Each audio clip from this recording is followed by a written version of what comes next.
Hello, everybody. Lewis with Tactical Response. I'm joined today with Nicole Sauce. Nicole, do you want to tell the audience a little bit about yourself? Just a little bit. Okay. Not too much. I grew up in Oregon, and I was a communist. Okay. A gun not carrying communist. Okay. But I was pro Second Amendment, so that's a little weird. But not for me. I'm cool with it. I'll allow Whatever. So one day I woke up and I was like, you know what? Communism isn't fair because somebody has to make the decisions. And if somebody makes the decisions, that's not fair. So under the guise of fairness, I became a libertarian, which was then 6 months away from becoming even more freedom-oriented. Moved to Tennessee and started homesteading, started a podcast. I was working in libertarian public policy, doing a bunch of nerdy stuff. And I realized that you can't really fix the system inside the system. And that's one of the reasons I love working in these communities, like in the tactical response community and with SOE people and with my Living Free in Tennessee podcast people, is we are all about solutions no matter what's going on out there. And so that's what I've done. I've focused on podcasting. I roast coffee. I coordinate the Self-Reliance Festival at Special Operations Equipment. And I've taken 2 fighting pistol courses and 1 immediate action medical course at Tactical Response. Very cool. So I guess the next thing I'm supposed to take is the fight, I hear. So what's the timeline on all of that? From going from a Second Amendment loving communist which communism and the Second Amendment don't usually go very well together. So that's interesting. That's a whole other, I guess I've got to dig in the podcast to find out more about that. But what overall timeline would you say it from your first, like, hey, this communism thing isn't what they told me. It's not so great. The reason I was socialist or communist, I was kind of waffling between them, is because I care about people and I want to see people taken care of. And that is the marketing that they package that in. But then I kind of realized that it doesn't work. It works like a commune works because everybody's voluntarily there. They've agreed to the terms, and you see those working all over the place. Scalability becomes an issue. Scalability, and when you have to force people to stay, it's no longer about taking care of the people. It's about feeding the beast. And I think that all went down, like the timeline from waking up one day and realizing it wasn't fair to discovering libertarianism was about 5 minutes. Okay. Like, I woke up, it was more than that, it was a couple hours. I woke up, got dressed, went to work, walked across the hallway to the libertarian think tank that was right next door. Okay. And I just happened to be friends with somebody there, and I asked, like, is this what you've been talking about? And then I just happened to have access to some of the best minds in the public policy world, so I could ask, like, what about police? What about healthcare? Like, all of those questions about caring for people, and realize that freedom and setting a foundation for freedom is a better way to take care of people. Yeah. If we're more prosperous, we can take care of people. If we are tearing the economy down, Bidenomics, then there's no resources to take care of people. So we could say, like, that conversation across the hall was like the red pill moment. Yeah, it was was like boom. And I look at my family; it's full of entrepreneurs. So there was some spirit of that there anyway. But it was just. And then how long before you moved to Tennessee? And it was probably 5 more years before I moved here. Okay. That happened probably 20 years ago now. Okay. It's been a while. All right. I worked in public policy for 14 years after that. And on the libertarian side? On the libertarian side, okay. Yeah. All right. So, very cool. So, it's been a journey. And when did you guys start doing the Self-Reliance festivals, or when did you start your podcast? So, I got to know John Willis because he heard one of my podcasts, and it was in 2020. Like, I knew who he was, and he had, like, talked about me a couple times on his live streams, and then I'd reached out. And Facebook did that because it was Facebook Messenger. It did that thing where I ask a question and he answers it and I don't see his answer till 6 months later. So I didn't know. And he probably thought I was blowing him off. And he reached out to me after hearing me in 2020 when we had the shutdowns. My hollow roast coffee business flatlined for 2 weeks. It went to 0. And I was like, oh no. And then like a mail order coffee company that's premium coffee at a time where you can't go to Starbucks seems like it's a good business model. So I did a podcast about how I decided I don't care what the environment's doing, I'm going to be successful and we're going to go for it. And that means we're going to do events and I don't care. So I had an event when we weren't supposed to and all those things. Mm-hmm. He heard that, reached out to me and said, why don't we do a coffee? And so Holler Roast does his controversy blend coffee. Okay. We did that. I did a tasting and he invited me out to an event, just a party he was throwing. And at the end of the party, he said all people wanted to see were like my animals, my aquaponics system, all the food I'm growing. These guys are really interested in homesteading, Nicole. And I said, well, let's do an event. And so that the first SRF, we just put out a notice to his live stream and to my people and said, if you have something you can show people, fill out this form, we'll have you present. And about 150 people showed up. Very cool. And so then from there, it's exploded. We got Joel Salatin coming this weekend. Yeah. I'm very excited about that. I've been looking forward to being able to meet him as well. I've enjoyed some of his podcasts and things like that. So tell them where they can find you in terms of podcast, SRF website. Sure. Any other... NicoleSauce.com will get you to all of the websites. Okay. So Nicole Sauce, NicoleSauce, like spaghetti sauce. And podcast is Living Free in Tennessee. Spotify, iTunes. It's on everything. If you find somewhere where my podcast is not, like, let me know and I'll get it there. YouTube channel is Living Free in Tennessee. Okay, so and I'm guessing the rest of the socials. All of it. That. Yeah, it's okay. So. All right. Are we going to tell them the weird thing I did? So now that we've gotten intros out of the way, I did mention earlier that you may have successfully completed a first, which doesn't happen a lot, very often here at Tactical Response anymore. But go ahead and tell them what you did. Well, last Memorial Day, I took fighting pistol. And the thing I'm going to start there. The thing that solved for me, for all of you who have people in your lives who are hesitant to take that class because it sounds scary, right? I went in there thinking that I was carrying the wrong gun because it was uncomfortable. And I left that class, I would be comfortable carrying any gun. I realized it did. I mean, it does matter some. Like, that was the big realization. So, can you say it again?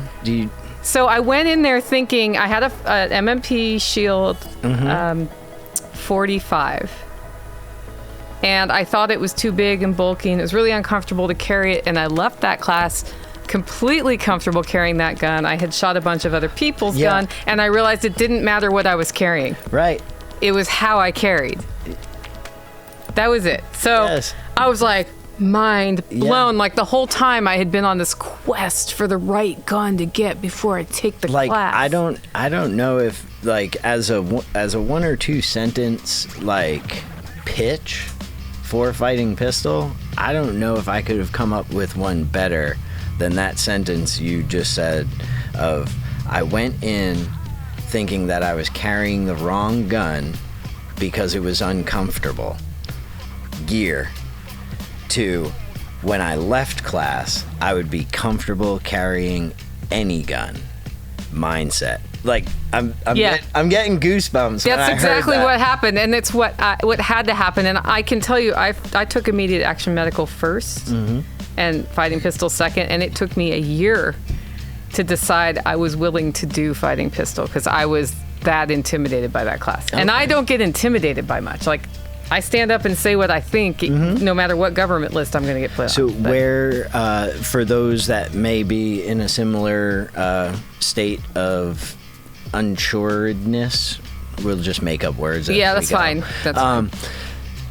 What would you say your experience was compared to those expectations or that fear? The class is nothing to be intimidated by or scared of. Go in with a learner's heart and listen to the instructors, and it's fine. It's actually the medical class is harder psychologically than than the pistol class, because really that's focused on getting you comfortable with your gun and, drawing without shooting yourself. Mm-hmm. And like, there's a lot of things you learn in that class, and the mindset piece is really important.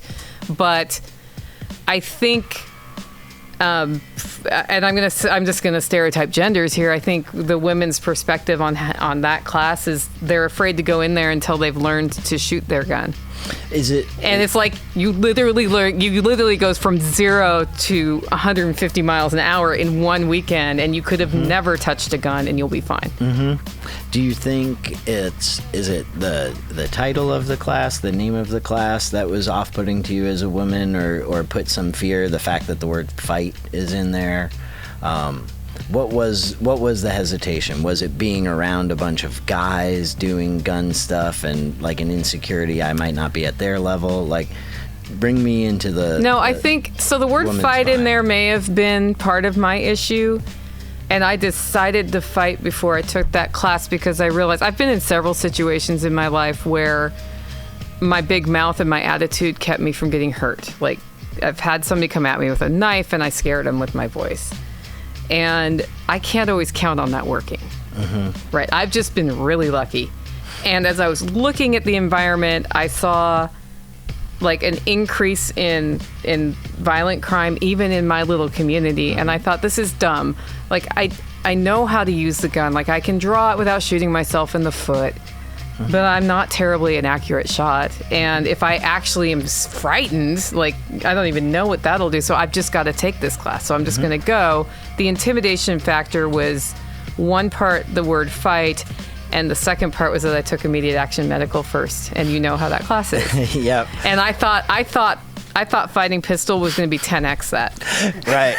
And I was like, it's a little bit the other way. I already had a panic attack in that class. Like, yeah.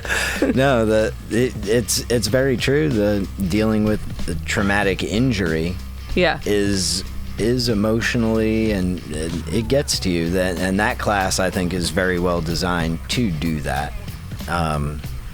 So that you can practice treating under stress, right? Right. So once I finished that class, I realized that 25% of the time, I'm going to stand up, I'm dressed like this, and that I had taken that class in jeans with a tactical belt that I do actually wear when I'm wearing my jeans.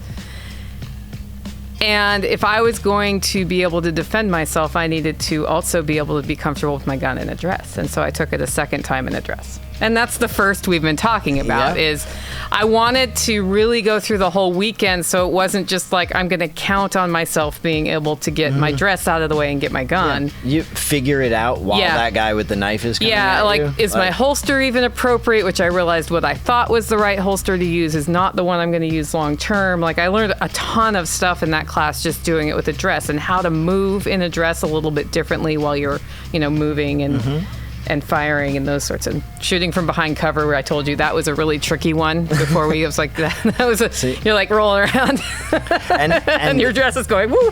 And when I heard you had done this, and when we first spoke, I was like, I need to download this information from you. So I'm going to be continuing this debrief as the weekend goes on, or the week goes on, because like you said, the behind cover in supine, like, I can see through my legs when I'm wearing pants. Like, your dress goes loop. It's like a curtain. Like, you gotta push it down. I wouldn't have even thought. So you've got these tips and tricks and stuff that are, I think, will eventually be very beneficial to other ladies who come and train. So thank you for overcoming what you needed to overcome to take the classes, because I think you taking these classes are going to help other women be able to defend themselves, and help us be able to better teach them, right? Yeah, and one of the things I'm doing is with I have a lot of listeners to my podcasts. I have about 50-50 male female. Okay. Women who aren't comfortable with their guns. There's a lot. And so we call it Girl Gun Weekend, where what I wanted to do over Labor Day was bring a group in, and people just couldn't. So next year I'm going to have people sign up for Girl Gun Weekend. We share an Airbnb. We cook good food at night, like hang out, but it's just a way we can all get here at the same time and then take the class. It doesn't matter who's teaching it. It's like, and I bet you what you learned. So for us guys, we go back to the team room. We eat not so great food, but that's where a lot of benefit comes from like-minded people. You know, just because an instructor says something, yes, we can head you in the right direction on stuff, but there might be tiny nuance that like we don't have time during the day because we're trying to get you comfortable with this, that, or the other thing. So you're working through a little bit of something, and then you ask one of the other girls at night or ladies, you know, hey, what was that thing? I saw you had a little piece of tape on the left side of the what's that about? And like that's where knowledge transfer can really happen too. So I think that's a great idea if you can get a bunch of girls, or keep saying girls, ladies, women, fine, together, and to share a weekend like that of becoming more comfortable with their guns. I think every one of them would. And you literally feel safer in a shared like housing situation than if you're in a hotel room by yourself, even though you know you're not necessarily safer. I guess there's more people who can respond, but I think that also helps if you're traveling from across the country to somewhere you've never been before.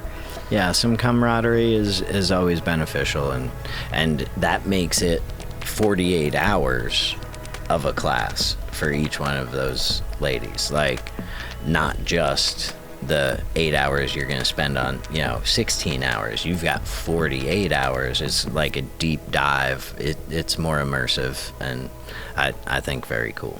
Yeah.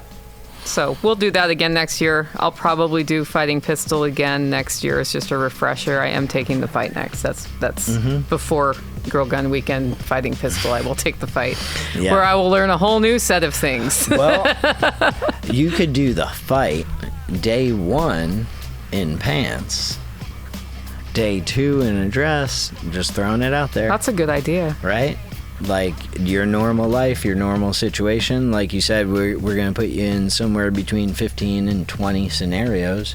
So if you have, even if you obviously keep whatever undergarment you want to have under the dress, but it would be an interesting thing to see how does it work under stress now. Because you have your draw down, you did 100 or so draw strokes through fighting pistol with it. Like, how does that work under stress? How can I maybe cheat the cover garment on a first step to be able to then get it on the second step? Because can I move like a adequate amount of distance while also drawing? Like, can I get behind that wall while drawing while wearing a dress, or is it I think it would be cool. That's a really good idea. I do have a dedicated range dress that it was destined for Goodwill, and it was going to Goodwill a week before fighting pistol. And I was like, no, I need a range dress that I'm going to roll around in the dirt in, and then I don't want to roll around in the dirt in this. I mean, I will if I have to, but I'm not going to do that on purpose. So all right, note to us, we got to get Heather to go to Goodwill, buy a bunch of dresses, and we'll go out, we'll bring him to the range, we'll lay him down in that Camden clay. Yeah. So it already has it on it, so nobody's going to feel bad about